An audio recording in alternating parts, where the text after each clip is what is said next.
Prabhu Nityananda, Shri Advaita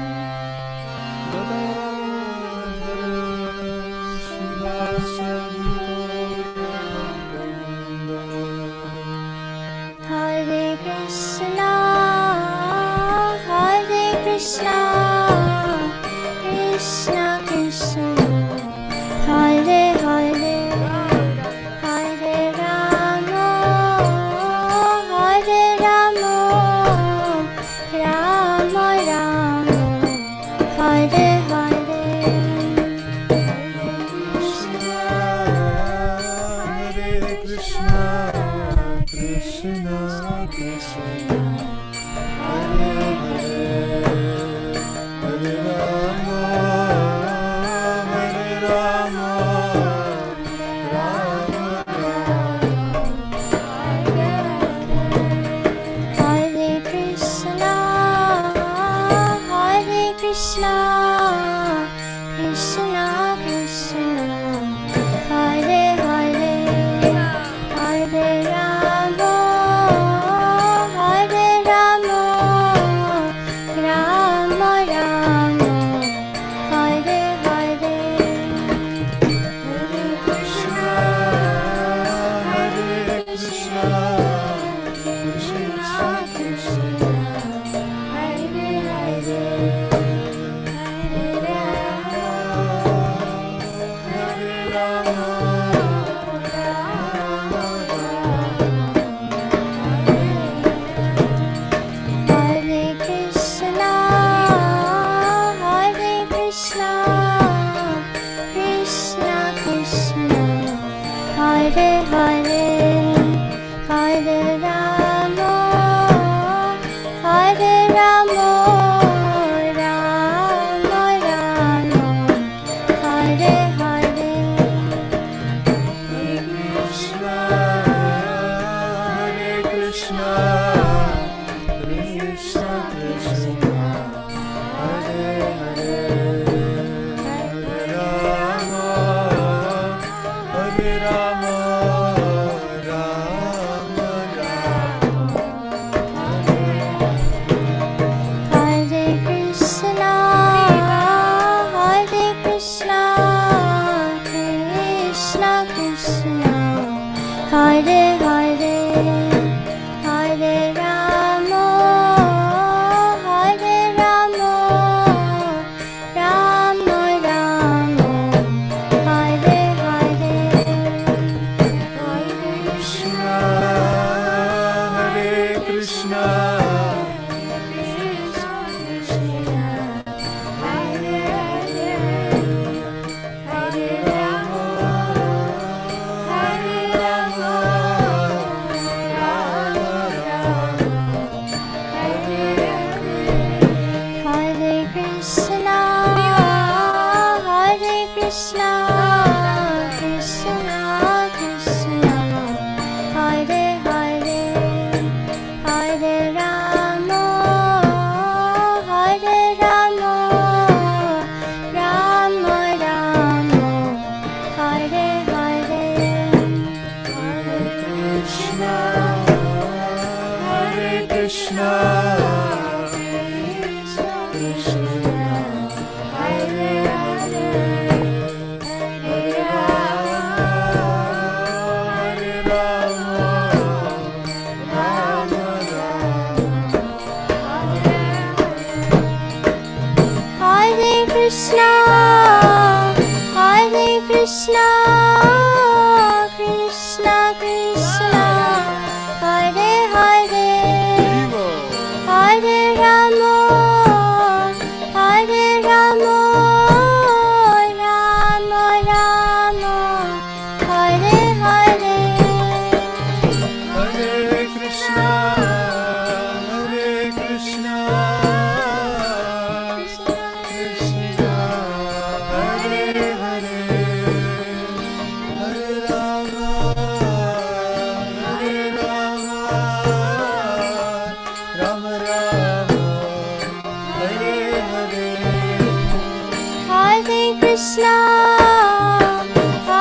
Krishna, Krishna Krishna, Hare Hare, Hare Rama, Hare Rama, Rama Rama, Hare Hare. Hare Krishna,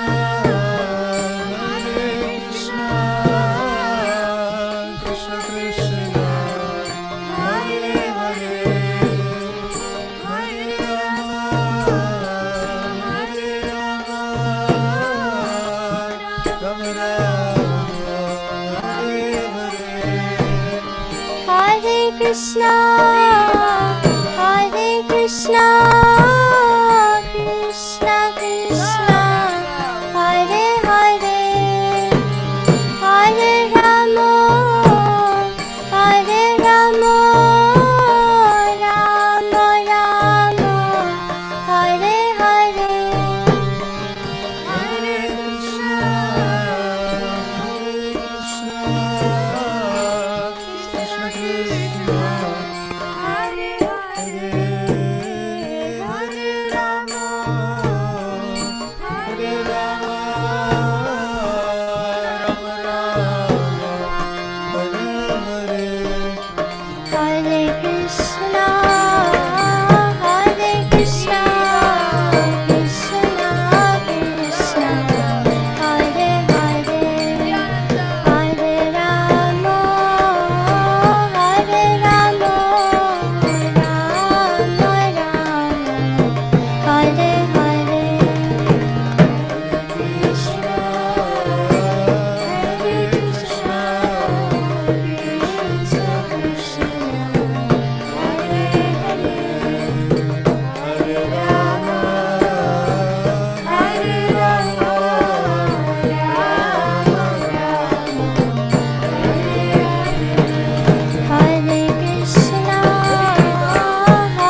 Krishna Krishna Hare Hare, Hare Ram Ram, Ram Ram Hare Hare.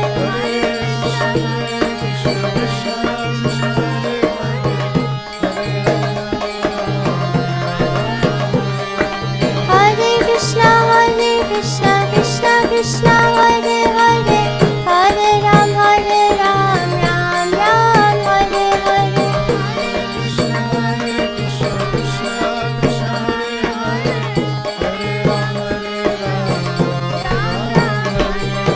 Hare Krishna Krishna Krishna Hare Hare, Hare Ram Ram, Ram Ram Hare Hare. Hare Krishna Krishna Krishna Hare Hare, Hare Ram Ram, Ram Hare Hare. Hare Krishna Krishna Krishna Hare Hare, Hare Ram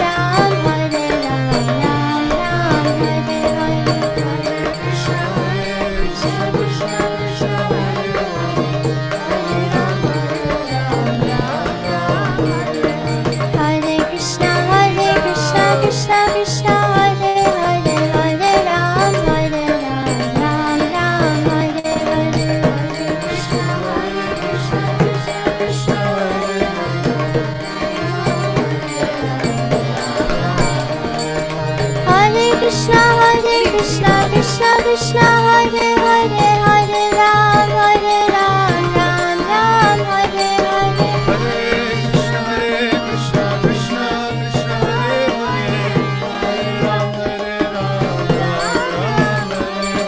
Hare Krishna Krishna Krishna Hare Hare, Hare Ram Ram Hare Hare. Hare Krishna Krishna Krishna Hare Hare, Hare Ram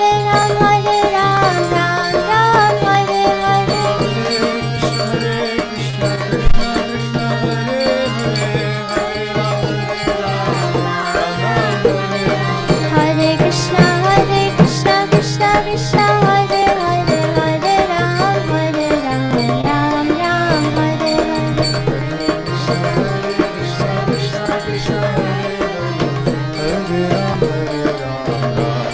Hare. Hare Krishna Krishna Krishna Hare Hare, Hare Ram Ram Hare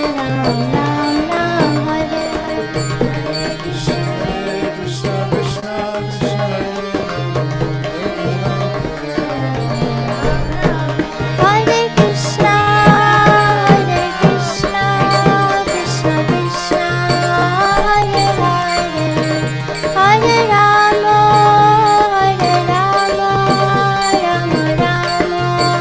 Hare Hare.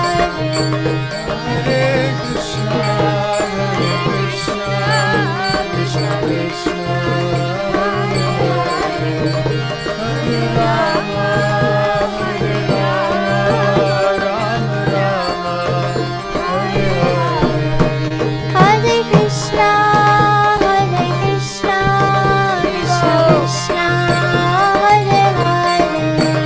Krishna Hare Hare, Hare Ram Ram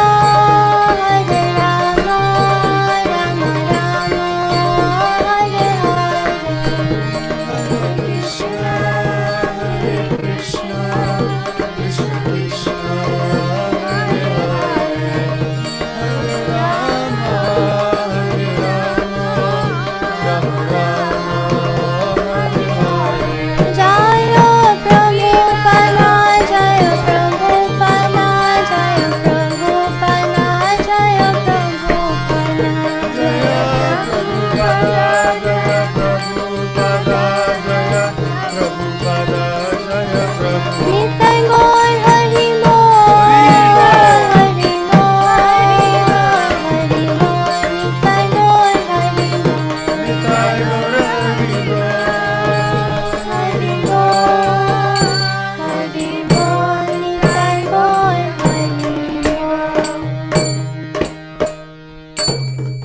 Srila Prabhupada ki jai. Thank God. Harinam Hari Hari. ki jai. Jai. Srila Prabhupada ki jai. Hare Krishna. Hare Krishna. Thank you very much. Welcome to the Sunday program here at ISKCON of Silicon Valley. It's my great fortune and honor to be with all of you today. Om Agyanatimarandasya Gananjana Shalakaya Chakshurunmilitam Jena Tasmai Sri Gurave Namaha Sri Chaitanya Manobhistam Stapitam Yena Bhutale Swayam Rupa Gadamayam Dadati Swapadantikam Sri Krishna Chaitanya Prabhu Nityananda Sri Advaita Gadadhar Shivasari Gaur Bhaktavrinda Hare Krishna, Krishna Krishna, Hare Hare, Hare Rama, Rama Rama, Hare Hare. Mukam karoti vachalam pangum langayate girim, yat kripadam maham vande Sri Guru Dinataranam, Paramananda Madhavam, Sri Chaitanya Ishwaram, Vanchakalpatarubhyascha, Kripa Sindhubhya evacha, Patitanam Pavanebhyo, Vaishnavebhyo, Namo Namaha. Hare Krishna. So today we're gonna read a few verses from Srimad Bhagavatam and speak about them. And we're starting with 7th canto, 9th chapter, text number 6. 796. Om Namo Bhagavate Vasudevaya. Om Namo Bhagavate Vasudevaya. Om Namo Bhagavate Vasudevaya. So I'm just going to read the Sanskrit. Tatkara sparsha duta kila shubha sapadya vidyakta paratma darshana tatpada padmam ridinir vrito dadhau rishyatanu klinna hrit ashrulochana. Saha he, Prahlad Maharaj, tat kara sparsha, because of being touched on the head by the lotus hand of Nrsingadev. Dhuta, being cleansed. Akila, all. Ashubha, inauspiciousness or material desires. Sapadi, immediately. Abhivyakta, manifested. Para-atma darshana, realization of the Supreme Soul. Spiritual knowledge. Tatpada Padmam, Lord Nrsingadev's lotus feet. Hridi, within the core of the heart. Nirvritaha, full of transcendental bliss. Dadhau, captured. Hrishyat Tanu, having transcendental ecstatic bliss manifested in the body. Klina Hrit, whose heart was softened due to transcendental ecstasy. Ashru Lochanaha, with tears in his eyes. Translation and purport by His Divine Grace A.C. Bhaktivedanta Swami Prabhupada. By the touch of Lord Nrsingadev's hand on Prahlad Maharaj's head, Prahlad was completely freed of all material contamination and desires, as if he had been thoroughly cleansed. Therefore, he at once became transcendently situated, and all the symptoms of ecstasy became manifest in his body. His heart filled with love and his eyes with tears, and thus he was able to completely capture the lotus feet of the Lord within the core of his heart. Purport. As stated in Bhagavad Gita 14:26, Mam chayo vyabhicharena bhakti yogena sevate sagunan samatityaitan brahmabhuyaya kalpate. One who engages in full devotional service, who does not fall down in any circumstance, at once transcends the modes of material nature, and thus comes to the level of Brahman. Elsewhere in Bhagavad Gita 9:32, the Lord says, Mam hi partavya pashritya ye pisyu papajonayaha striyo vaishyastata shudras te piyanti param gatim. O son of Pritha, those who take shelter in me, though they be of lower birth, women Vaishyas, merchants, as well as Shudras workers, can approach the supreme destination.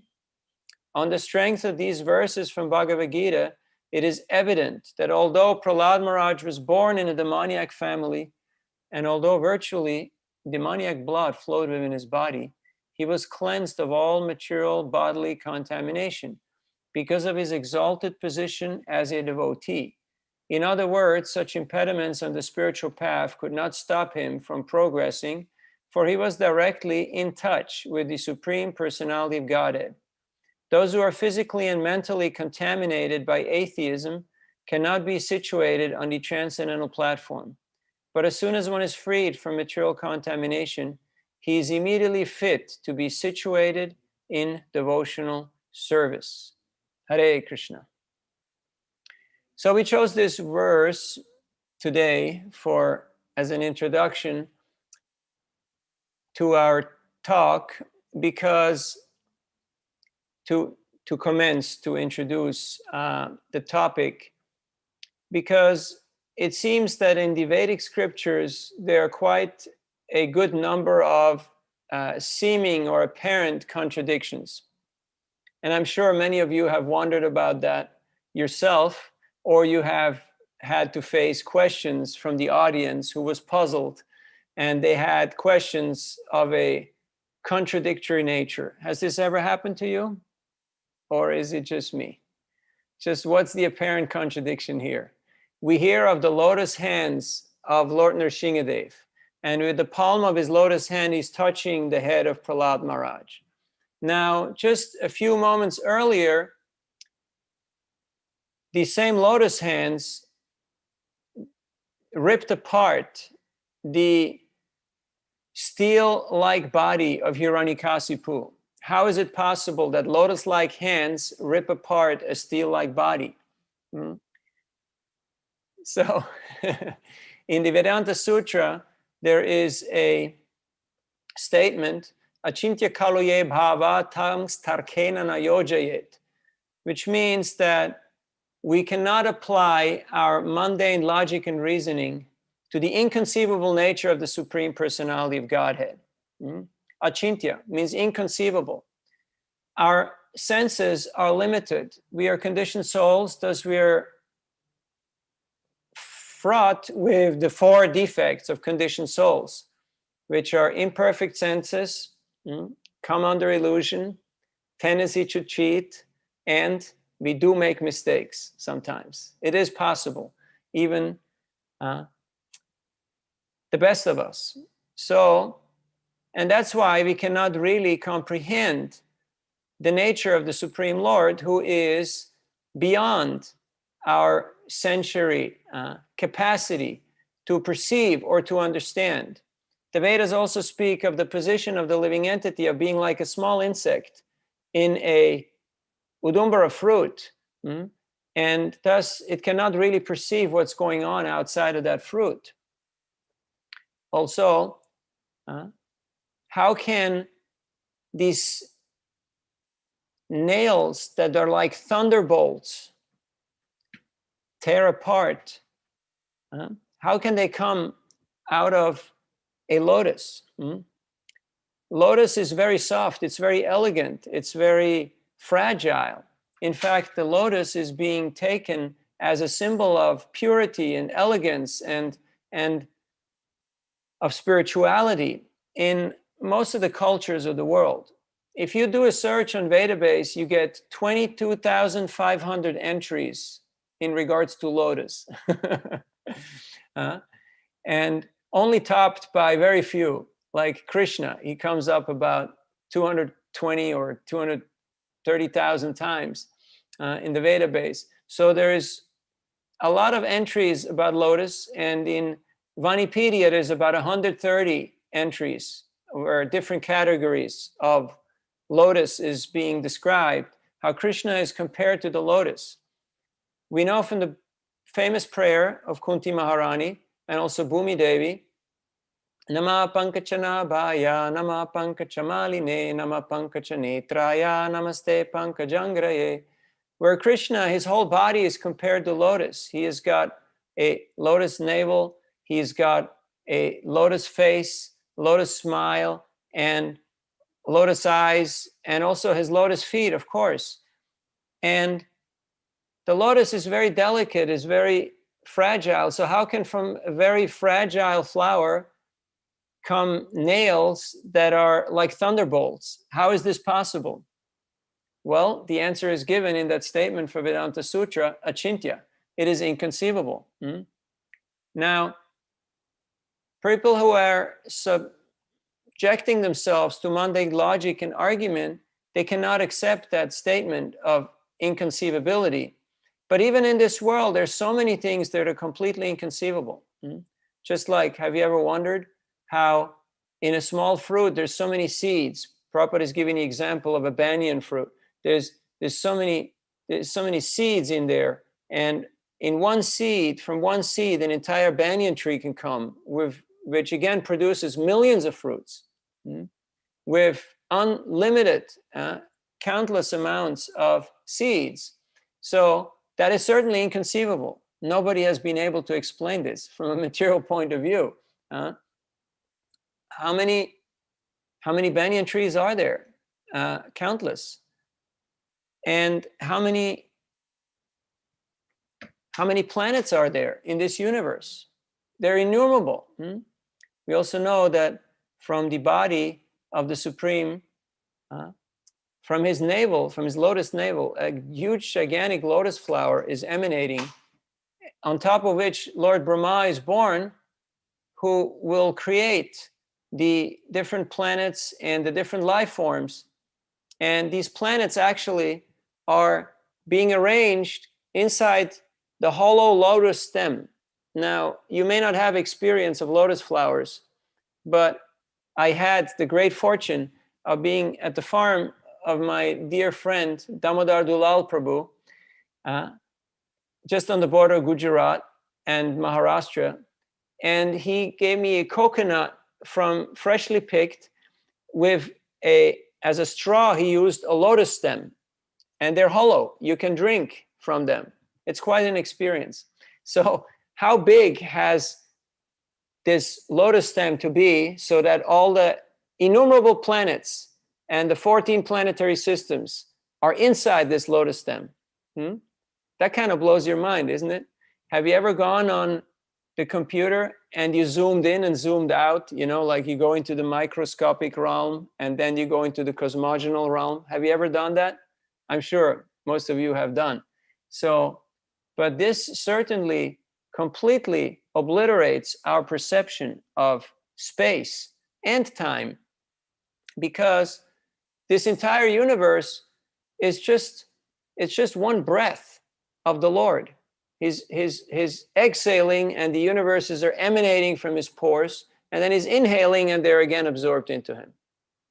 So sometimes I get a little anxious, being impatient. So will I see sanity in my lifetime? will I see some real change in this world? And because of being limited and being insignificantly small, I have a great difficulty to appreciate the time scale and the plan of the Lord. I just remember a few decades ago, I was in San Jose, and Shri Radha Madan Mohan were in a house, just in their living room, on the carpet practically. And then a few years later, they were in a strip mall, just like next to a hairdresser and some other type of stores. And then a few years later, they were on Bascom in a house on a proper altar. And then now we have a beautiful temple in Mountain View. So in just a few short years, there has been quite a transformation. And it doesn't stop there. It will go on.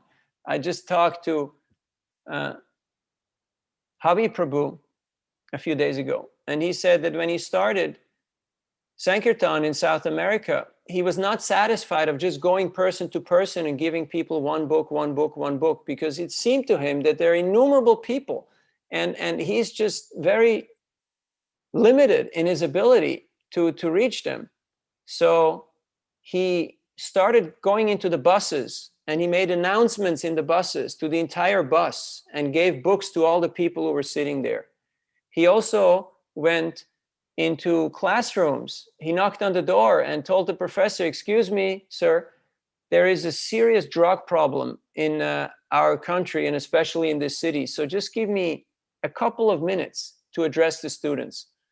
And then he would introduce Prabhupada's books and distribute Prabhupada's books to the entire classroom. So in the late 70s and early 80s, countries like Bolivia, Ecuador, Brazil, Venezuela. They were number one in the world in book distribution. So there is a time scale, and it's difficult for us, at least it's difficult for me, to appreciate Krishna's plan. But the more we see that the inconceivable nature, everything that is inconceivable about Krishna's pastime becomes reconciled in his supremely transcendental personality. Just like I just finished the Bhagavatam and started Chaitanya Charitamrita. So in the 9th canto, there's quite some amazing stories. But before that, in the 8th canto, at the end, you have the story of Matsyavatar. Now, when King Satyavrat, when he found that talking fish and he wanted to throw him back into the ocean, and the fish told him, no, I don't like to be there. This is dangerous. Give me shelter. And he put him in a bowl, and then the fish grew, and then he put him in a body of water, and he again grew, or in a well, and then he grew. He put him in a pond, he grew. He put him in a lake, he grew, and he put him back in the ocean, and he was like mesmerized. Who are you? You must be the Supreme Personality of Godhead. And then with Vasuki, he tied a boat to Matsyavatar. Do you know how big Matsyavatar was? 8 million miles. Now, I know some of you may think, well, how do you fit 8 million miles in this ocean or in this universe? It's inconceivable. It's achintya. But in a similar way, as Krishna can put innumerable universes into a just very, very tiny space, and innumerable planets into a lotus stem, and thunderbolt-like nails in lotus hands, in the lotus palm of Lord Nrsingadev, in a similar way, nothing is impossible for him.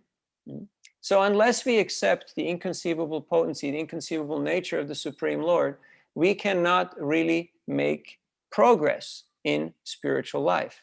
Now, of course, that requires faith, shraddha.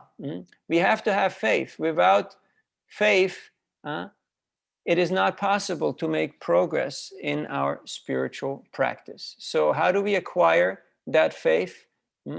By associating with devotees. When we associate with devotees who have faith, who are practicing Krishna consciousness, naturally, their realization, their faith, it rubs off on us. We become infected by that quality, and we acquire it ourselves. In the Bhagavatam, in the 1st canto, Divinity and Divine Service, there's the 2 beautiful verses, Shrinvata Svakata Krishna, Punya Shravana Kirtana, Hridyantakstoya Badrani, Vidunoti Suritsatam, Anasta Presha Badreshu, Nityam Bhagavata Sevaya, Bhagavati Uttama Shloke, Bhaktir Bhavati Naishtiki. Can we have the translation on the screen, please? 1, 2, 17, and 18. Just so we have it accurate. I don't want to just paraphrase in a cryptic fashion. Thank you. Sri Krishna, the personality of Godhead, who is the Paramatma supersoul in everyone's heart and the benefactor of the truthful devotee, cleanses desire for material enjoyment from the heart of the devotee who has developed the urge to hear his messages, which are themselves virtuous when properly heard and chanted. And 18.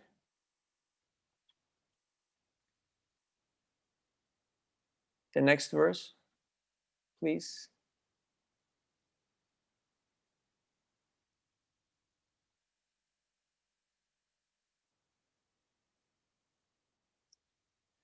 By regular attendance in classes on the Bhagavatam and by rendering of service to the pure devotee, all that is troublesome to the heart is almost completely destroyed.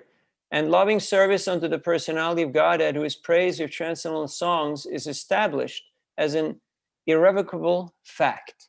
So Vishwanath Chakravarti Thakur in Madhurya Kandambini, he says something very beautiful. He says that when we apply these two verses in our lives, that is the threshold between anishtata bhakti and nishtata bhakti, being not steady and not fixed, and being fixed up and steady in devotional service. So the more we actually hear attentively from the devotees who have realized Krishna through their dedicated practice of pure devotional service, the more all these obstacles, all these detriments, all these painful things will become removed from the heart, and Krishna and Krishna's devotional service will become established as an irrevocable fact. So that is very beautiful. Now, sometimes we may still struggle, and we may still have a hard time to live up to that standard. At least speaking for myself, I'm trying every day, and I realize more and more that every day I'm failing. But I keep on trying, but still I'm failing. How many times my mind wanders when I'm chanting Hare Krishna, Krishna Krishna, Hare Hare, Hare Rama, Rama Rama, Hare Hare. How many times am I not giving Krishna my undivided attention? How many times am I doubting the proclamation of Sri Chaitanya Mahaprabhu that this Sankirtan movement is already a success? It's already been declared. It's just a matter of time for it to manifest and for us to be able to appreciate it. So in the Bhagavatam, in the 11th canto, there's another beautiful verse that I would like you to put up on the screen.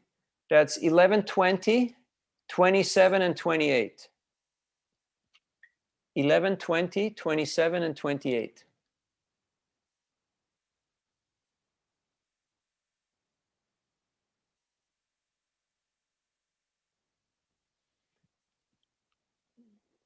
Jata Shrado Matkathasu Nirvinna Sarvakarmasu Veda Dukhatmakan Kaman Parityage Pyanishvaraha Tato Bhajetamam Prita Shradhalur Dridanischaya Chushamanas Chatan Kaman Dukho Darkangs Chagar Hayan. So this is from Uddhava Gita, I believe. Krishna is describing devotional service. Having awakened faith in the narration of my glories, being disgusted with all material activities, knowing that all sense gratification leads to misery, but still being unable to renounce all sense enjoyment, my devotee should remain happy and worship me with great faith and conviction, even though he is sometimes engaged in sense enjoyment. My devotee knows that all sense gratification leads to a miserable result, and he sincerely repents such activities. So, Bhaktivinoda Thakur in Sri Bhaktialoka, he says that this verse constitutes the beginning of bhakti. If you want to know what the beginning of bhakti is, it's right here in this verse. What's the point that is actually being made here? Okay, we may realize that I am still attached. I still have tendencies, not just tendencies, I may still have strong inclinations towards sense gratification. In fact, without my little dose of sense gratification, it's hard for me to live. Ritadvaj Maharaj says that we're all keeping our little goodie bag with some maya inside, you know? We have a little goodie bag by our desk or by our chair. And every now and then we reach in there, we take out one of the little goodies, whatever that is. That's why Bhaktisiddhanta Saraswati Thakur has mentioned, don't eat the mind's bananas. When the mind tries to give you bananas, don't eat the mind's bananas. So we may realize, yes, I may not be on that platform. I may not have given up. Can we have the verse again, please?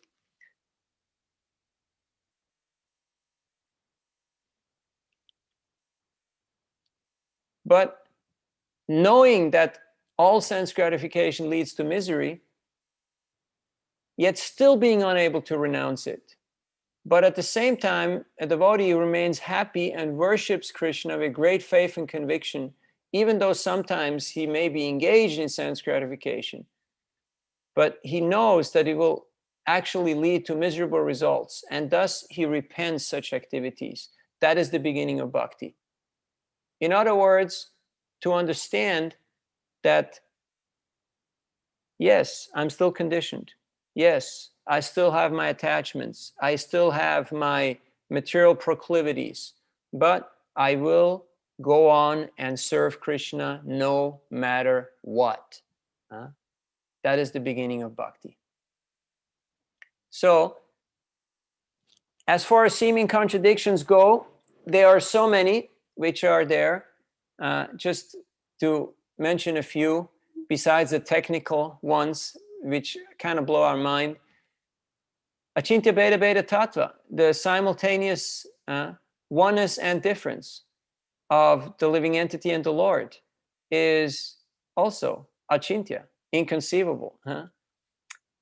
And so we may ask ourselves, so how can we accommodate, how can we reconcile, how can we appreciate these statements in the Vedas? Well, in the verse, Tarko Pratishta Shrutayo Vibhinna Nayasya Shir Matam Nabhinnam Dharmasya Tattvam Nihitam Guhayam Mahajano Yenagatak, it is stated that these kind of arguments are inconclusive because their foundation is pratishta.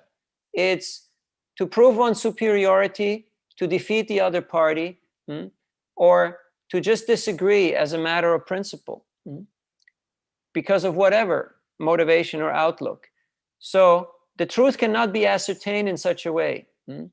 But the way to actually understand is mahajano yena gataksa panta, which means to follow in the footsteps of the previous acharyas, the mahajans. And Srila Prabhupada very inclusively mentioned that, yes, you can also follow Jesus Christ or Mohammed, and in this way you will also understand. Because he said, if you only read scripture, you will find so many contradictions that will puzzle you, and you will become at loggerheads. There's so many scholars who disagree. There's so many teachers and so many people disagree. But who never disagrees? The mahajans, the saints. They never disagree. Why? Because they're believers. And as they say, there's only believers in the trenches. The ones who are actually working for the benefit of others, paropakar, the ones who are actually dedicating themselves for the welfare of humanity, they have always agreed amongst themselves about the magnanimous and merciful nature of the Lord, about the fallen state of the world, about the remedy, the ways and means by which to liberate the living entities from their plight by bringing them in contact with the Lord's instructions and the Lord's mercy. So following in the footsteps of the mahajans means that we are attentively hearing their instructions. And that process that is being described in those two verses that we quoted earlier, Shrinvatasvakta Krishna Nasta Presha Badreshu, along all those stages, hearing from the spiritual master, from the authority, is the process which is actually bringing progress. So if I want to know if I progress in my spiritual life, in my Krishna consciousness, it's very easy. I can just see how much am I hearing from my spiritual authorities. You do the math. You take count. How much in a day am I hearing spiritual instructions? And then we know how much we are in touch with mahajana yenaka taksapanta. Of course, we should also not just hear, but then contemplate and then apply those instructions and see, what do they mean in my life? How can I actually put this into practice? How can I actually implement this instruction? And then tesham satati yuktanam bhajatam pritipurvakam dadami bhuri yogam tam yenamam upayanti te. Then Krishna, the Lord within the heart, will give us the necessary intelligence to help us to understand what needs to be done according to time, place, and circumstance. In that beautiful purport, Srila Prabhupada writes that you might be even in a spiritual organization, but you're still not getting it. You're still actually not understanding what has to be done. But if you're serious, sincere, and without ulterior motive, and you actually have desire to offer devotion, to offer your heart, to offer love to Krishna, then the Lord in the heart will give you the intelligence by which you can do the right thing to come back to him. So this verse 10:10 is a very beautiful verse. If somebody just asks you point blank to give a Bhagavad Gita class, just take 10:10. It always works.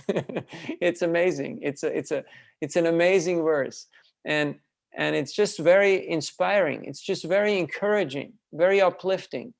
So Srila Prabhupada, he came to the West with the first canto of Srimad Bhagavatam, which is very, very demonstrative. It's the first and second canto are the lotus feet of Krishna. And everything is in there in the first canto of the Bhagavatam.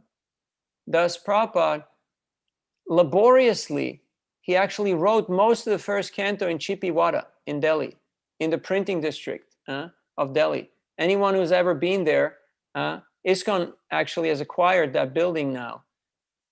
So you can go there and see where Prabhupada resided and where he wrote the first canto. It's a super busy area. It's all printers and little shops, and it's very, very noisy place. And Prabhupada, he spent his time there to write the first canto, predominantly part of it in Vrindavan, Radha Damodar, but the majority of it in Delhi, and to print the volumes and to go out and to solicit contributions. Because without sales, without marketing, there is no question of printing. So Prabhupada brought the first canto. He brought Krishna's lotus feet, so to speak.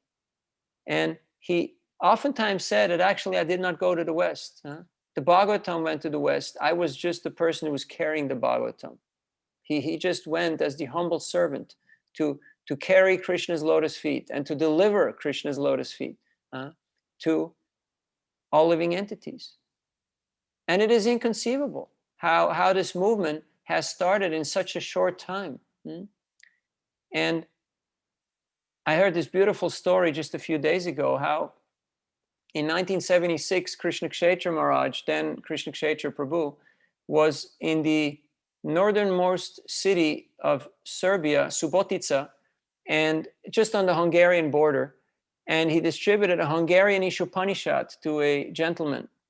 And the man, he took that book and he kept it in his library. And his daughter was 4 years old at that time. And when she was a teenager, she read Ishopanishad and she became a devotee.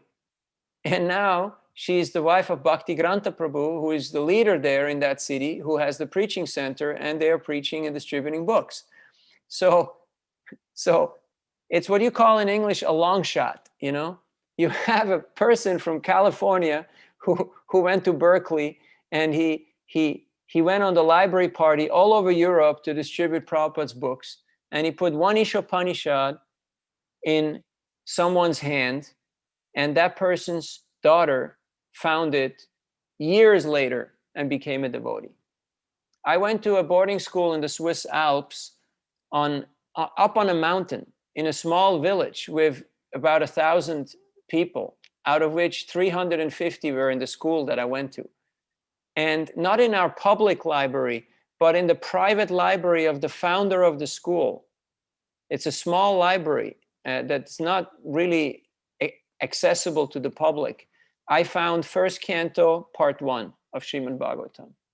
I don't know how that book got up there on that mountain, but I can guarantee you, I'm eternally grateful for the person who put that book into that library. So we're 2021 right now, and we have a little time on our hands to strategize and think. How can we have more impact? How can we make sure that our outreach has more impact, that we can actually reach people in a very profound way? Just like Prabhupada, that was his meditation, that was his focus, that was his prayer. Oh, Krishna, please make me dance, make me dance, make me dance.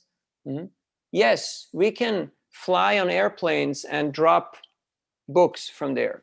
Yes, we can hang books on doorknobs. Yes, we can give out books at Walmart. It's all wonderful. And if we want to have more impact, let us put books in all the libraries and colleges. You know, the Gideons, they started out with just doing what we call Motel Gita, putting books into motels and hotels. But later on, they saw that they have more impact by making specialized editions of the Bible and giving it to servicemen in the army, by giving it to firefighters, by giving it to nurses, by giving it to any new student who joins a college or a high school. So we can learn from these different groups how we can have more impact, how we can actually get our message across in a very powerful way. And the Bhagavatam is amazing because it's speaking to everybody. Have you ever wondered how many analogies are there, and how much aesthetics and how much poetry is there? Just like this lotus. It's an unlimited analogy. You have the lotus, pankaj, that grows from the mud, that symbolizes the living entity that is distinctly separate from the body. And although it comes out of obscurity, still it is always untouched by the gross and subtle body. You have so many poetic renditions there in the Bhagavatam that are very attractive. When Prabhupada wanted to go to that conference in Japan, he had that book, Light of the Bhagavat, illustrated by an artist with artwork that was appealing to the mindset of the people that he was addressing in Japan. He had a Chinese artist paint the pictures to illustrate autumn in Vrindavan. So in a similar way, we can devise plans and means how we can make the timeless message of the Bhagavatam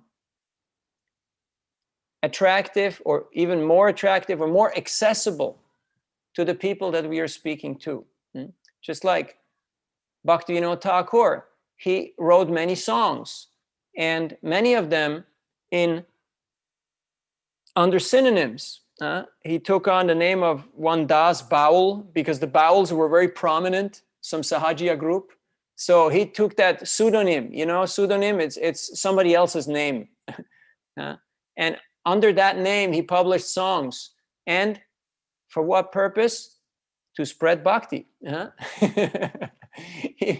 Then Bhaktisiddhanta Saraswati Thakur, he had theistic exhibitions where he had people do all kinds of performances to attract people, and then it was dioramas inside, and then Bhagavad Katha in the center. In a similar way, he had daily newspaper, Nadia Prakas, with the first page, all Monday news that was copied from other newspapers, and then page number 2, Sri Bhagavan Uvacha, stray Krishna conscious preaching. So, to understand the mindset of one's audience is very important. And therefore, Srila Prabhupada has said that we should be self-reliant and independently thoughtful. We should learn how to think with our own heads and walk with our own feet. That doesn't mean we speculate. That doesn't mean that we go astray. That doesn't mean we change our ways and we compromise and we lower our standards. No, it just means we understand the the audience and how we can actually give them Krishna consciousness in a way that they can appreciate, that they can take it.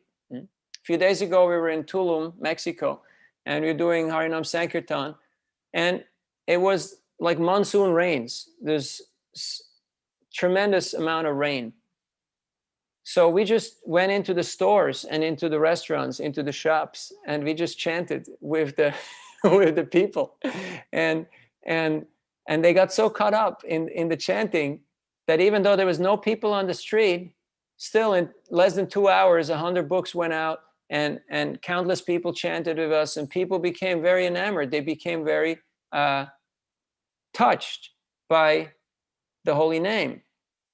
So also, before leaving California, I went for the last time to the farmers market in Santa Cruz, and there was one elderly gentleman there who has always stood out for me because he has a little old Beetle van and a small table, and he only has 4 or 5 items. He grows little herbs and little things, and he bundles them up and he puts them there very nicely. And he always reminds me kind of Kolovecha Sridhar, you know, who had just a few bananas and a few leaves and a root of banana. And every time I go by him, he takes a book and he gives a donation. And on his donation, I mean on his cash box is Hanuman, you know. So he's he's very inspired by Hanuman. He's reading Prabhupada's books. He's chanting Hare Krishna. So I asked him how, you know, he's over 80 years old. So I showed him Prabhupada's picture and said, Prabhupada, he actually came to the US when he was 70 years old, and he only had, you know, a few rupees in his pocket. He didn't know anybody, and he almost cried. He's so touched. He was so impressed.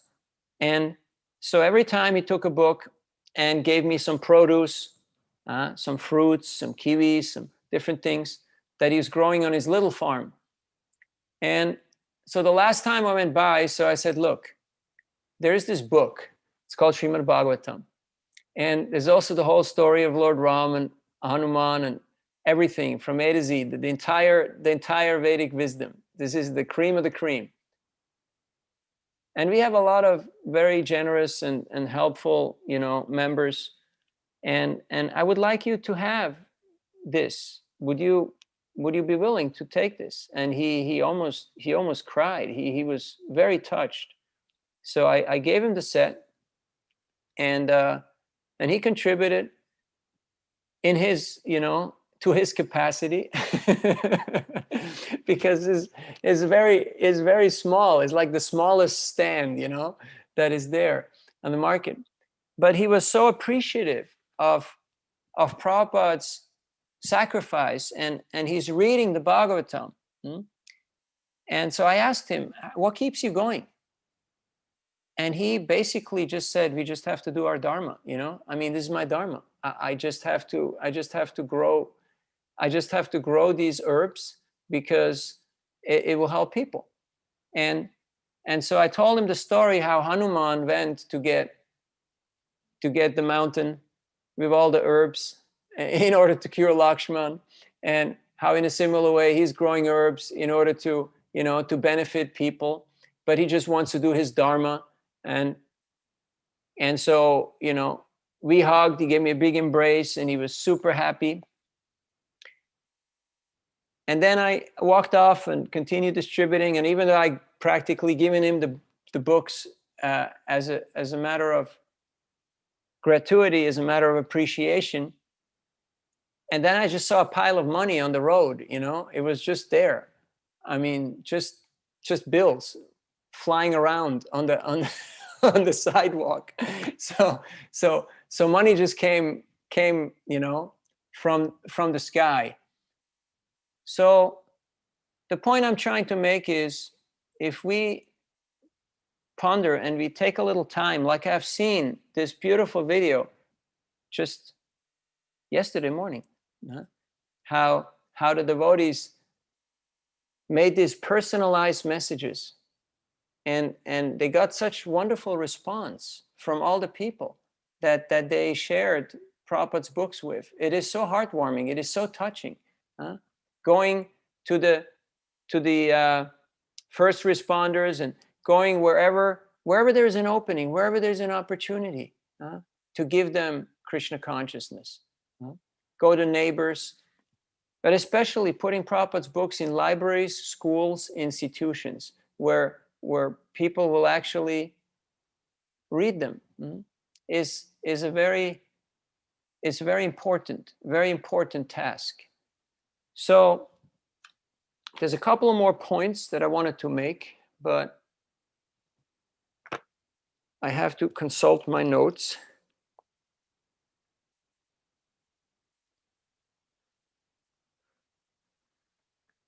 So in the Mundaka Upanishad, there's this beautiful verse, Tad Vijnanartam Sagurum Eva Bigachet Samipani Shrotriam Brahmanishtam, that we should approach the Acharya with firewood in the hand, with folded palms, with the attitude of service. And in this way, the Acharyas will teach us this Vedic wisdom. They will give us the access code. They will give us entrance into this mystery. Yasyadeve parabhakti ritadeve tatagurau tasyaitit katitayartha prakashante mahatmana. So when I came to San Jose, I believe in the early 90s, it was just another stop on a tour. And we stayed in some obscure house, and there was Radha Krishna in the living room. And we moved on. And today, this is one of the premier temples in our movement, and the leading temple for book distribution in North America and in the world. So miracles can happen when we have faith in the instruction of the spiritual master. And when we join hands and we work together, everybody, as a team, to make this message available, accessible, and appreciable to one and all. So I thank you all from the bottom of your heart for your great dedication, even though I'm not there. So my mantra last year was, don't interfere. And this year it is, let the game come to you. So I'm following some invitations to go to a few new places. So I'm very grateful for your example, your association, your dedication, and I feel honored and humbled to be part of this team effort, even though I'm the least important in this entire venture, and to see how Krishna is doing the magic. Achintya kaluye bhava tangstarkena nayojayet.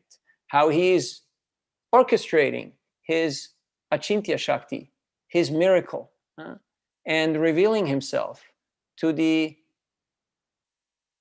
response of the prayers, the love, and the dedication of his devotees. Another inconceivable fact, how can Krishna be more present when he is absent? Vipralamba seva. Chaitanya Mahaprabhu, he came and he lived, he demonstrated to us what service and separation means. It is the greatest gift that our acharyas have given to us. They have not said, no, I talked to Krishna, I was with Krishna, I saw him in the bushes doing this and that. No. Hey Radhe Vrajadevike Chalalite, Hey Nanda Suna Kutaha. They were always crying out, where is Krishna? Where is he? Have you seen him? Have you seen him? Always busy, engaged in service, trying to share Krishna's teaching with everybody.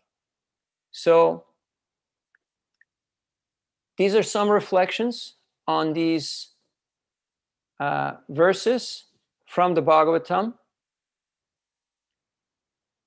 And Srila Prabhupada mentioned in a class on that verse about Lord Nrsingadev having lotus palms with thunderbolt-like nails, that that so many things are achintya. Just like he mentioned that when he went on the Jaladuta, he was asking Captain Pandey, So when will we reach America? And he thought like it must be in 10 miles, we'll be there, you know.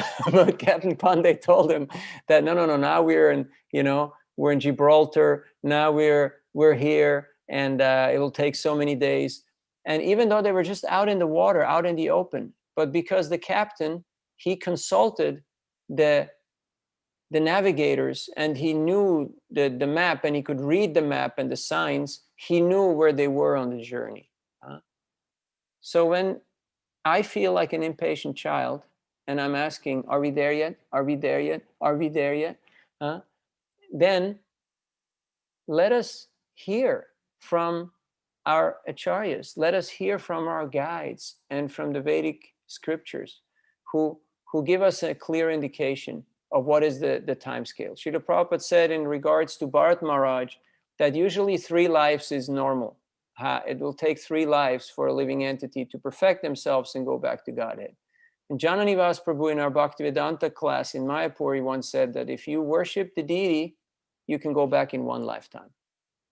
And he explained it why. He said it's because you don't have to come 2 more times to get trained up, because you're already worshiping the deity. You're already trained up. You already done your homework. So what is the process? Kale dosha nidera janasti heko mahatganat kirtana deva krishnasya mukta sangha paramrajet. There's one good quality, that simply by chanting Hare Krishna, Krishna Krishna, Hare Hare, Hare Ram, Ram Ram, Hare Hare, you can attain the supreme perfection.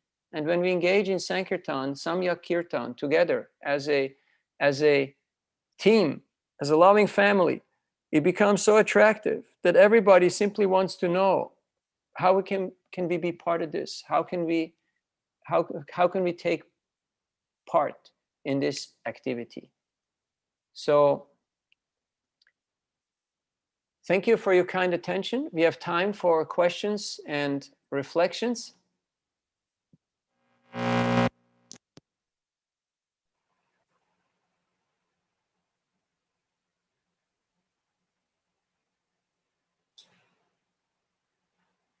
Because I believe we still got 22 minutes, if I'm not mistaken. Yeah, thank you so much, Navina Prabhu. Yes, Katha Prabhu, you have to speak up or else I will not hear you. Hare Krishna Prabhuji, Prabhupada, thank you for the class. It's so nice to see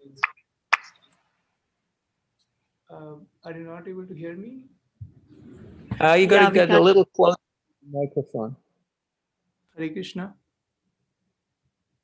Is Hare it audible? Krishna. Now it's audible, yes. Thank you. Sorry, bro. Very nice to see you, bro. It's a long time.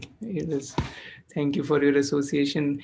And I wanted to say I am also very grateful that we are also very grateful that somebody kept the book up there in the mountains in the private library of that founder.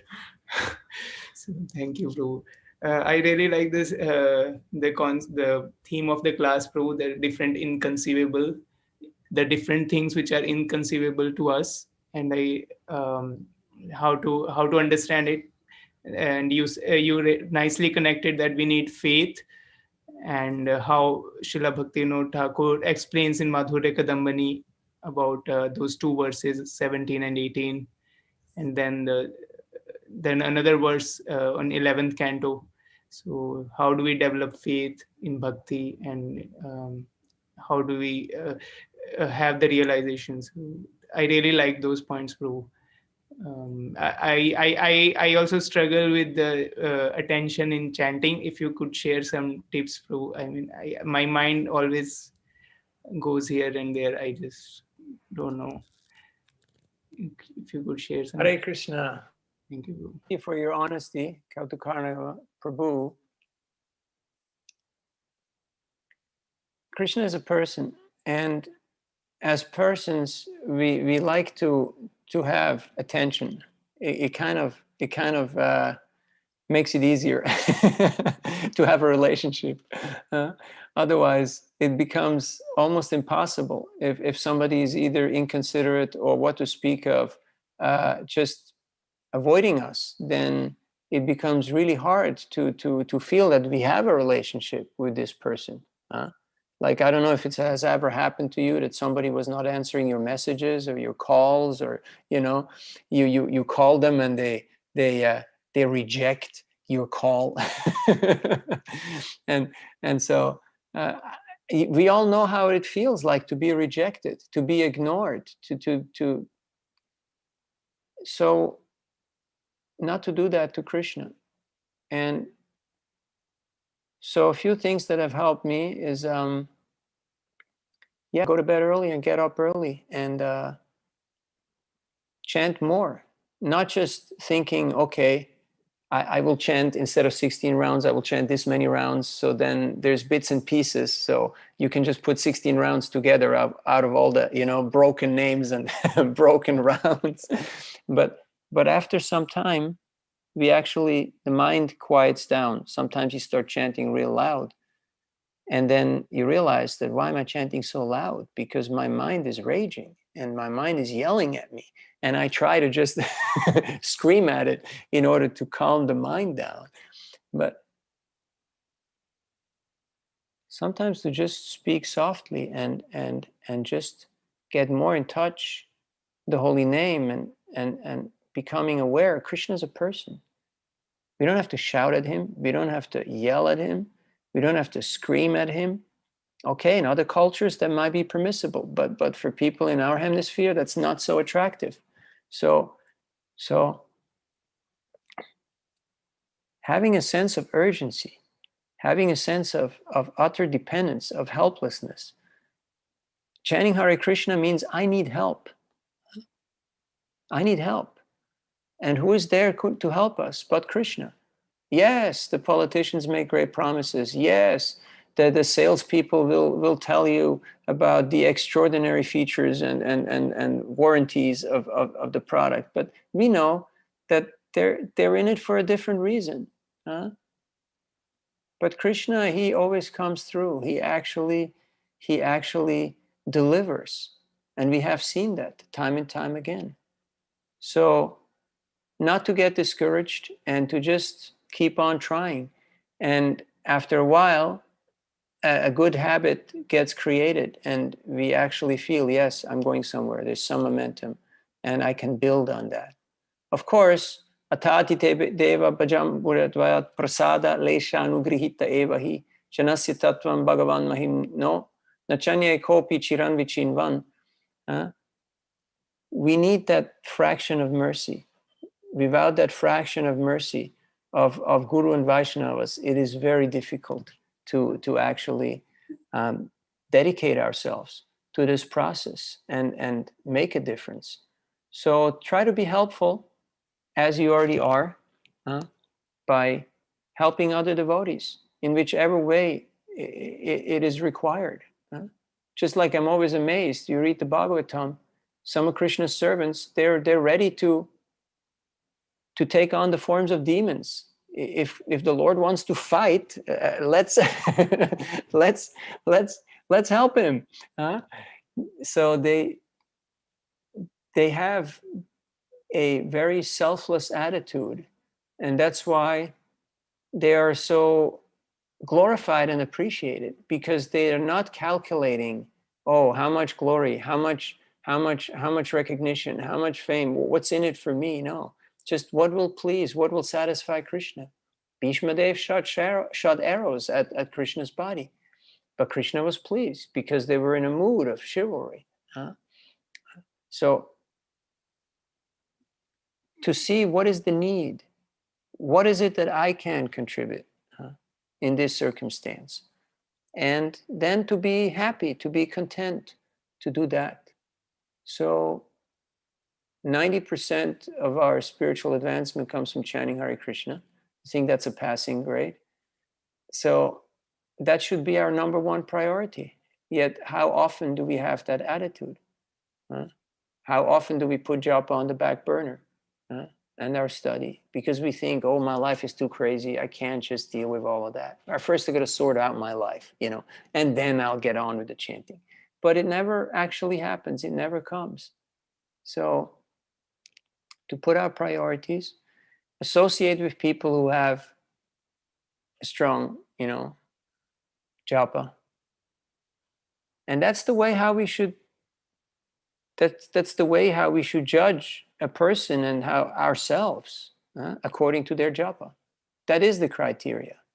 Yes, we have seen people, they have done tremendous things. But if the japa is not solid, then the winds of Maya are very powerful. Daivihi esha gunamayi. And they can blow away anybody. So japa is our anchor. It will really keeps us firm and fixed. So thank you for asking for our benefit. And Hare Krishna. Thank you, Prabhuji. Hare Other Krishna. points? Thank you so much, Navina. Good to see you, and Happy New Year. I'm seeing you for the first time. So I really liked, especially as Katha Prabhu has said, it was such a fascinating topic that you picked up. And I like the fact that when you said that how the inconceivable thing is that how the lotus hands of, that were on Prahlad Maharaj's head were just killing somebody else. And I've been looking for this reference for a long time because somewhere I read or heard somebody say that the 4 things that are in Vishnu's hands, like there's a lotus, and then there are 2 weapons and there are 2 for benediction, like that, right? And so somebody said that they could be used for either purposes. Like, so I was always wondering, like, how can the lotus be used for killing? And so then, like, this is lotus hands, that was used. So that was such a nice, I got some good support, scriptural evidence to support that. And I was also thinking about the coincidences. And this is one of the things that you had mentioned, I think, in one of your earlier lectures about, and I'm forgetting the name of the devotee, but he was driving in a motorcycle and he was, the voice is not coming. Ooh. No, it's The good. voice It's good. Okay. Okay. Yeah.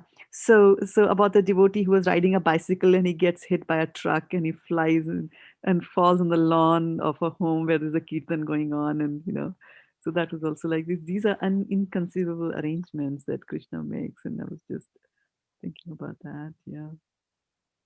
And actually these inconceivable arrangements actually bring a joy and a joyful anticipation to life.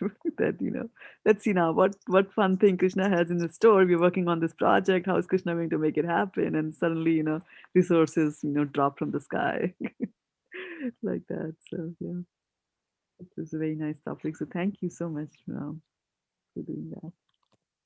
Hare Krishna. Thank you, Shraddha. Yeah, Krishna is he's achintya, he's inconceivable. So he's got a lot of tricks up his sleeves, and he definitely likes to keep the suspense, as we can see in all the pastimes that are there in the Bhagavatam. He disappears from the rasa dance. He even in the Mahabharata, every fight, everything is just like by quarter inch. Everything is real maximum suspense. So Krishna is original in all the things that he does. In fact, everything in this world is just a mere dim reflection of Krishna's, a spark of his splendor. So the more we imbibe Krishna's pastimes and Krishna's qualities, and we meditate on his wonderful, merciful nature, the more Krishna's plan will become revealed to us. When Krishna sees that we actually want to cooperate, if you have a cooperative nature, you get to play in the drama.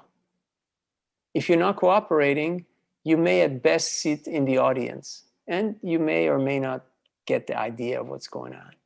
But if you're actually ready to cooperate, you'll be called on stage to play in the drama.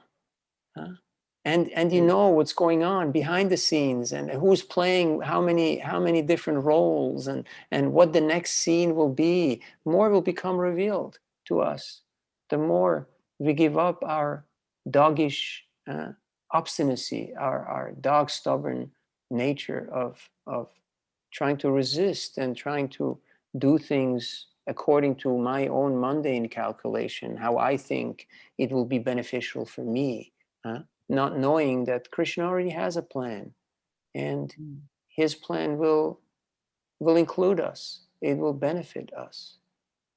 So thank you for doing all the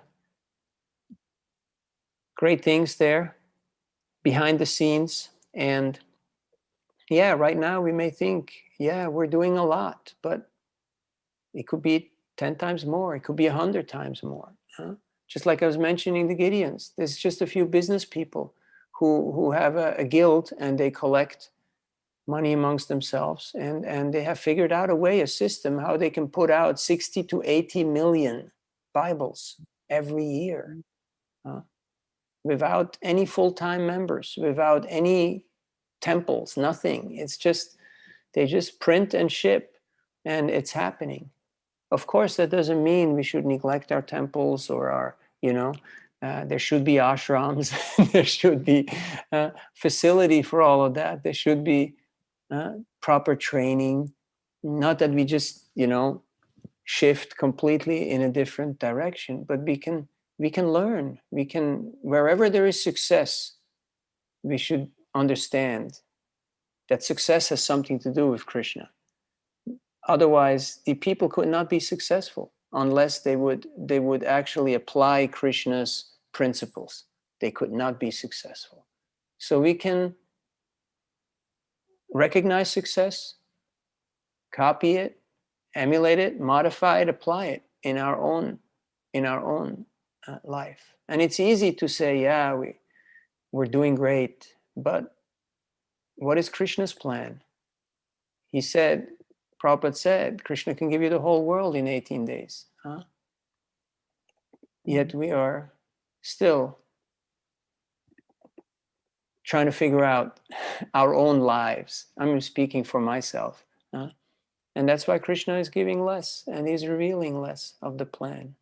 But I'm sure you have more insights because you're part of the part of the plan, and Krishna is using you as an instrument to do many wonderful things. So thank you for sharing that with us. We have time for one or two more points. Thank you, Prabhu, for your blessings, actually. Without the blessings of the Vaishnavas.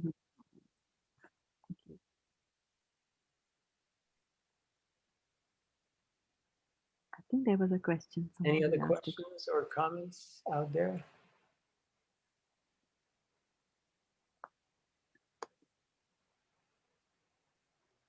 I think I heard a question, somebody speak, but I don't know what happened. Last time again.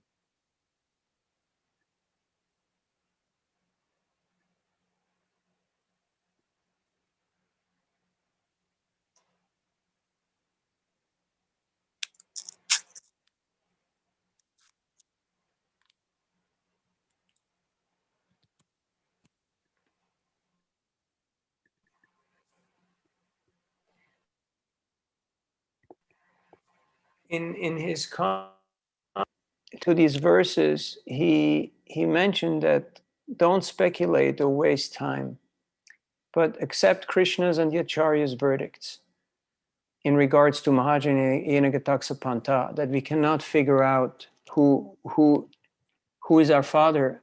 We have to ask Mother. Mother is the authority. In a similar way, Veda is authority. So by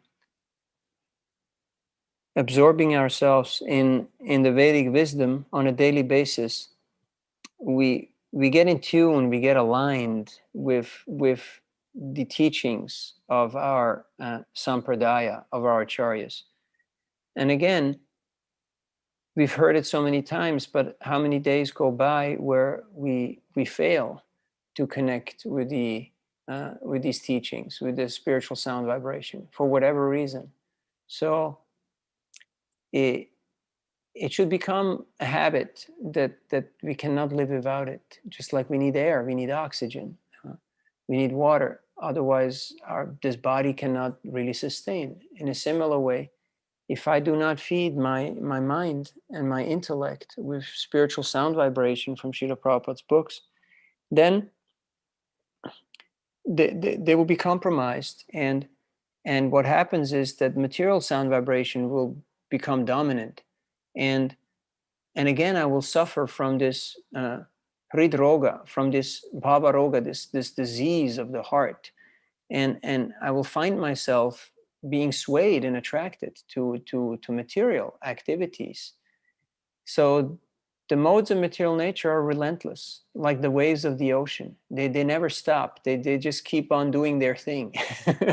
And it's ad infinitum. It's not that it will just, there's no rest. Yet when we pause and we just open the Bhagavatam, have you ever noticed how time just becomes conspicuous by its absence? How you just push the pause button and that moment kind of seems to become like eternity, even though it may just be a verse, it may just be a paragraph. But if we capture that moment and we frame it and we hang it up in our mind and we say, okay, mind, this is what we're going to meditate upon today. So whenever we do something, we just turn on that frame and we illuminate it, like you have these self-lit boards that are illuminated. I remember when Prabhupada had 26 Second Avenue, he asked the devotees to get a signboard, these white black boards with the white letters that you stick in there in these little rows. And I think Kirtanananda said, Keith, he said, but it costs like, I don't know how much it was, $13 or $20 or something. We don't have that money. Prabhupada said, get it. You have to get that sign. You have to get that sign to put it in the window. So have Vedic, have quotes from Prabhupada's books and frame them and meditate on them by reading them, by learning them by heart. Yasya Ravinda Yasya Padaravinda Kinjal Kamishra. Now that beautiful verse, it says, when the breeze of the tulsi leaves of the lotus feet of the Supreme Personality of God had entered the nostrils of the four Kumaras, they experienced a change in body and mind, even though they were already situated in Brahman realization. So for me, cramming data is not attractive. Sometimes my mind rebels. But if I make a song out of it, it's very easy to just keep on singing it. And then after a while, when the breeze of the tulsi leaves, of the lotus feet, of the Supreme Personality got it. So you just transform it into song. And believe it or not, that's what the Kaur boys, that's what the gopis were doing. They were just singing about Krishna's pastimes, about Krishna's activities. So they were continuously absorbed in Krishna's pastimes. So by trying to follow in their footsteps, we also will become immersed in Krishna's inconceivable, wonderful nature. That Krishna, the same personality who can be as hard as a thunderbolt, is as soft as a rose or as a lotus flower, and he's so magnanimous and kind that not only he gives the living entity this playground of the material world, but also he personally comes to bring him back. And he sends the acharyas and he sends the Vedic scriptures. So he orchestrates all this wonderful event just to rasovai saha, just to experience rasa, just to experience relationship with his dear devotees. So ISV, ISKCON of Silicon Valley, is a wonderful example of devotees who are having relationships amongst themselves based on the hearing and chanting and studying of Srila Prabhupada's books and the distribution of them. And thus I'm convinced that countless living entities are being attracted to the process of bhakti. And Krishna is very pleased, and he will reveal his plan to us. And so we can rest assured with full confidence and complete conviction, wholeheartedly give ourselves. Because when you are in a play or in a drama, you have to give yourself wholeheartedly. You have to be the part. It's not like you can play a part. You have to be the part. And that means you have to have faith in the director. So the more we cooperate with Krishna and Srila Prabhupada, the more by their blessings and by their pleasure, this plan will become revealed in our heart.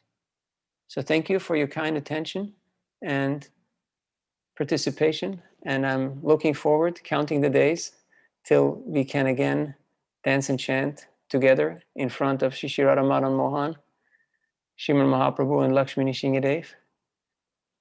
Nitai Gaur Premanandi Hari Hari Bol Vanchakalpatarubhyascha Kripasnubhyevacha Patitanam Pavanebhyo Vaishnavebhyo Namo Namaha. Hare Krishna. Hare Krishna. Thank you so much. All glories to Srila Prabhupada.